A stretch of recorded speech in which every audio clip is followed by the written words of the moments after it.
continue our discussion on the Financial and Fiscal Commission. The Commission is made up of 9 members and their contracts are renewable every 5 years. After some contracts expired, President Zuma appointed 3 new commissioners. One of them, Professor Daniel Plaatjes, is unfortunately not with us today. We were hoping that he would be joining us from Cape Town, but he's not here today, but congratulations to him on that position. We are, however, talking to the acting chairperson of the Commission, Mr. Bongani Khumalo, and Neren, he is the CEO of the Chamber of Commerce and Industry. Gentlemen, thank you so much for staying on. We really do appreciate your time here on Morning Live. Bongani, here's a question for you.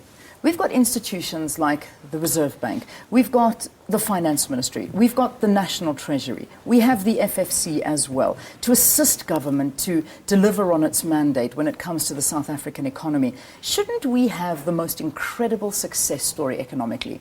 What's happening?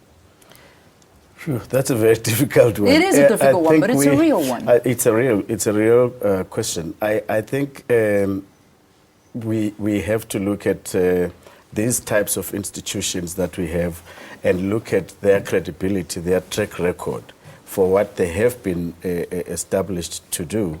I cannot speak for the Reserve Bank, but I am very aware of what they do. The results speak for themselves. The National Treasury is a very powerful instrument that we have in terms of fiscal management of the country. I am very honored to actually be working in that space myself as an individual and also as a representative of the Financial and Fiscal Commission. The work that is actually done in that area is actually top notch, and it's visible when you look at some of the rankings internationally that we actually get. We actually rank very highly in terms of how we manage our economy. But whether we should have the top notch economy in the world, it's not just about us. We are a very small economy in a very big global environment, which has got its own turmoils, to which we are intricately linked, either because of choices that we made ourselves or choices that were made in the past.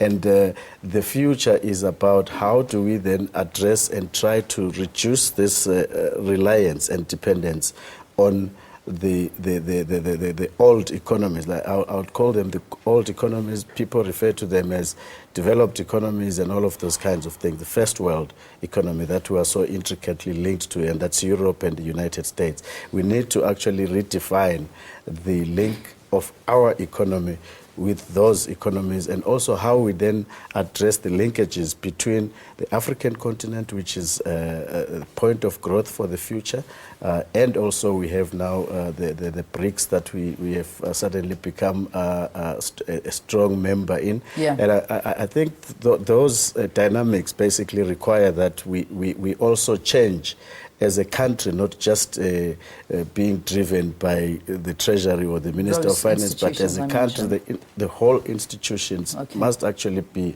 alive to what is happening. And we can only do it as a collective, not individually. Companies, I think I'll throw it to Neren as well, business, and what is business actually doing collectively with respect to Africa, for example. There's so many issues to talk about, and we could continue talking all morning, but let's move on to something that I think is very topical, and perhaps maybe easy. I can ask you to put the currency board on for the market indicators.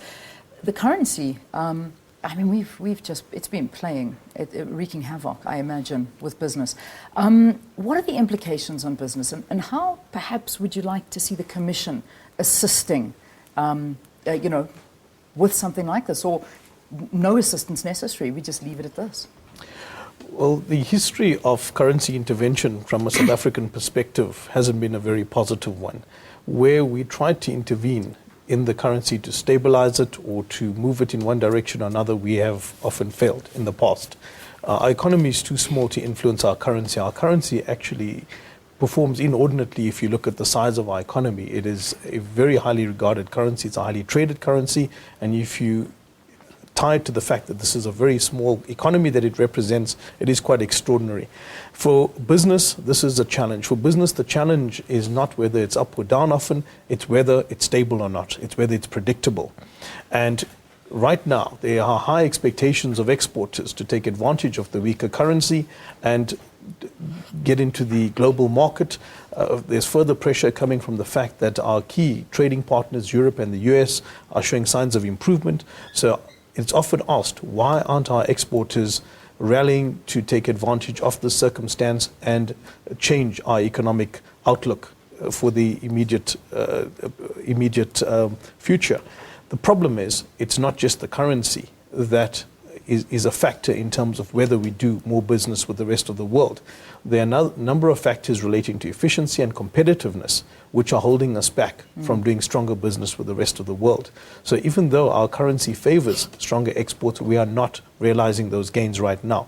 Furthermore, what's often ignored, especially in reporting around the currency, is that we're still heavily dependent on imports. Yeah. And this is creating a current account challenge for South Africa. For us to benefit from a weaker currency, it has to be done on a sustained basis. When the currency is volatile and when its weakness is short-lived, then it's very difficult for exporters to leverage that benefit for greater opportunities in the global market, because the cost of the inputs are also rising and they have to balance those, the cost of the inputs versus the opportunities that exist in the global market. Okay. Gentlemen, I want to give you literally 30 seconds each, and it's not fair because I'm about to bring up a massive topic. But I want to first ask you, Bongani, about local government. It's one of those areas that are under severe challenges. What would you like to see happening there? Then my question to you, Neren, is what advice would you give to the Commission to help local government? Because that is the problem, I think, besides all the other issues. Let's go for it very quickly, please. The long and short of it, for me and for us as a Commission, what we would like to see is to see the resources, massive amounts of resources that are transferred to local government being utilized efficiently and effectively. There's a lot of underspending that is happening in local government, which is actually impeding service delivery. So that's the long and short of what is actually what we are looking for, spending the amount of resources that have been transferred to the municipalities. Neren, advice?